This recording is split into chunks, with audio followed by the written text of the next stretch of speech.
Hello बच्चों, आज हम देखेंगे एडग्रेड अभ्यास पुस्तिका का कक्षा 6 का हिंदी का सॉल्यूशन। डिस्क्रिप्शन में लिंक दिया गया है, तो वहां से जाकर आप अन्य सब्जेक्ट का सॉल्यूशन भी चेक कर सकते हैं और हिंदी का भी, इससे पहले और बाद वाला भी। ठीक है बच्चों, आइए शुरू करते हैं। इसमें हम करेंगे पेज नंबर 30 से 30 से पाठ 13 भाषा भारती कक्षा 6 से ही लिया गया है।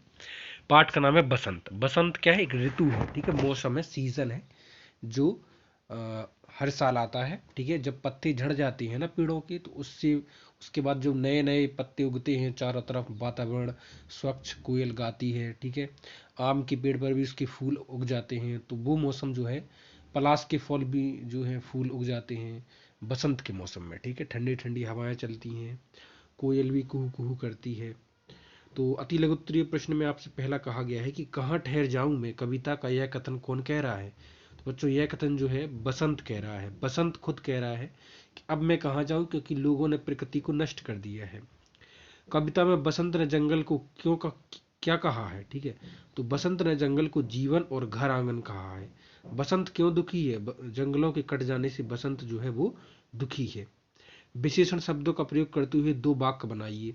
विशेषण जो संज्ञा सर्वनाम की विशेषता बताती हूँ।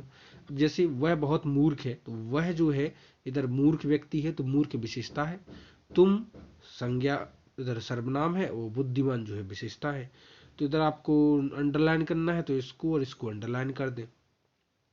बसंत ऋतु के आगमन पर प्रकृति में क्या क्या परिवर्तन होते हैं? तो बच्चों देखो, धरती पर हरियाली फैल जाती है, ठंडी हवा चलने लगती है, कोयल गाने लगती है और मोर जो है वो नाचने लगता है। ठीक है, अगला है कि अनुप्रास अलंकार के दो उदाहरण बताइए। तो देखो, अनुप्रास अलंकार के लिखें चंपा चमेली रंग और सुनु सिय सत्य असीम हमारी। ठीक है, इसके बाद निम्नलिखित पंक्तियों का भावार्थ अपने शब्दों में लिखें।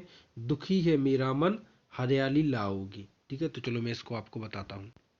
तो देखिए बच्चों, इसका आंसर यहाँ से है कि बसंत कहता है कि जंगलों के कट जाने से मेरा मन बहुत दुखी है, मेरे दुख को तुम कम कर सकते हो। ठीक है, जंगल है तो जीवन सुरक्षित है, इसलिए जंगल को काटना बंद कर दीजिए।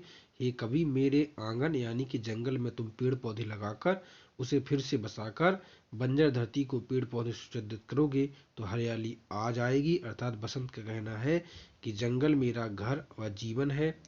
तो आपको देखो यहाँ से लिखना है यहाँ तक। ठीक है बच्चों, इतना ही आपको कंप्लीट कर देना है। तो आइए चलते हैं नेक्स्ट। अगला क्वेश्चन आपको दिया गया है, बंजर इस धरती पर पंक्ति में रेखांकित शब्द का अर्थ बताइए। तो देखो, बंजर मतलब होता है जहां कुछ नहीं उगाया जा सकता, यानी वीरान या ऊसर। ठीक है, देखो मरुस्थल की बंजर भूमि पर कुछ नहीं उगता। ठीक है, अगला है बसंत ऋतु के मोहक रूप को पुनः प्राप्त करने के लिए आप क्या करेंगे? तो हम जंगलों को नहीं काटेंगे अथवा प्रकृति को नुकसान नहीं पहुंचाएंगे। तो फिर से मोहक जो है प्रकृति का जो है जन्म हुआ होगा। निम्नलिखित पंक्तियों का भावार्थ अपने शब्दों में लिखो। बसंत तुम आते थे, हरियाली लाते थे। ठीक है, तो चलो मैं इसका आंसर आपको बताता हूँ। तो इसका आंसर आप यही लिख देंगे कि कवि कहते हैं कि बसंत के आने पर चारों ओर हरियाली फैल जाती थी, चंपा चमेली गेंदा के रंग बिरंगे फूल खिल जाते थे, आम की डालियों पर झूले डलने लगते थे तथा मतवाली हवा के बहने से मन पागल होकर झूमने लगता था। मोर भी वन में मयूर के संग नाचने लगती थी। अर्थात बसंत के पहले के अब एवं अब के शुरू में काफी अंतर आ गया है। बस इतना ही आपको जो है लिखना है। चलते हैं नेक्स्ट। नेक्स्ट में आपको एक कहानी दी गई है, पाठ का नाम है दस्तक। ठीक है बच्चों, तो बच्चों बहुत बढ़िया चैप्टर है ना, बहुत बढ़िया, आपको जरूर पढ़ना चाहिए। इससे आपको सीख मिलती है कि परोपकार की भावना से हमें क्या लाभ है। पहला प्रश्न दिया गया है कि लेखक के त्रिवेंद्रम जाते ही उनके घर में कौन सी घटनाएं घटी? तो देखो, उनका पुत्र दुर्घटना के कारण मूर्छित हो जाता है। ठीक है, क्योंकि वो छत से गिर गया था। आज उनकी संपत्ति और वैभव के साथ कोई नहीं दे रहा। किसकी? हरि बाबू की। किसकी? हरि बाबू की।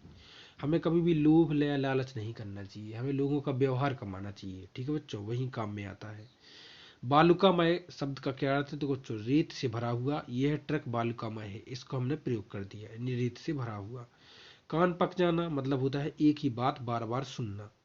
वाक्य प्रयोग, यह गीत सुनकर मेरे तो कान पक गए भैया। शीला को होश आने पर वह दंग क्यों रह गई? तो देखो, अस्पताल में अमीर गरीब सब स्तर के सहयोगियों की भीड़ एकत्रित देखकर वह दंग रह गई। ठीक है, आइए चलते हैं नेक्स्ट पेज पर। तो नेक्स्ट पेज पर आपसे कहा गया है, क्यों कोवलम बीच पर गणेशन की माँ क्यों परेशान थी? तो देखो, क्योंकि वह अपने बच्चे को अस्पताल ले जाना चाहती थी, लेकिन वहां पर कोई साधन नहीं था। ठीक है। शीला ने समाज के लिए कौन से कार्य किए तथा समाज की उपेक्षा करने वालों के लिए क्या कहा? देखो, शीला ने पुत्र की दुर्घटना के समय समाज का सहयोग देखा नहीं, हीरा बाबू के पुत्र शोक के समय समाज का असहयोग देखा। इससे प्रभावित होकर शीला ने कहा, जो समाज की उपेक्षा कर मात्र अपनी ही उन्नति में संतुष्ट रहता है, वह ऐसे व्यक्ति को प्रकृति नियंत्रित कर समय आने पर स्वयं दंड देती है। ठीक है। तो आइए चलते हैं नेक्स्ट पर। तो नेक्स्ट में क्या दिया गया है आपको? आहट प्रत्यय का प्रयोग करते हुए दो शब्द बनाइए। तो बच्चों, आहट प्रत्यय का देखो, बड़बड़ प्लस आहट तो बड़बड़ाहट, फुसफुस प्लस आहट तो फुसफुसाहट। ठीक है। शीला की नाक में दम होने का क्या कारण था? तो देखो, पड़ोस की औरतों के कारण शीला की नाक में दम था, क्योंकि वे आ जाती थी, घंटों बैठी रहती थी, इसकी बुराई उसकी बुराई, इसकी चुगली उसकी चुगली, जो औरतों का काम ही है।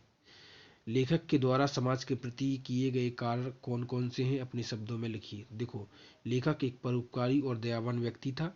लेखक गरीबा के बीमार होने पर उसे उसके घर आकर उसका हालचाल पता करता है। लेखक ने घायल गणेशन को इसकी मां के साथ घटनास्थल से ऑटो स्टैंड तक पहुंचाया। ये जो है उसके द्वारा किए गए परोपकार के कार्य हैं। तो अब मैं आपसे मिलता हूँ नेक्स्ट वीडियो में और नेक्स्ट चैप्टर के साथ। पाठ का नाम है अगले क्या?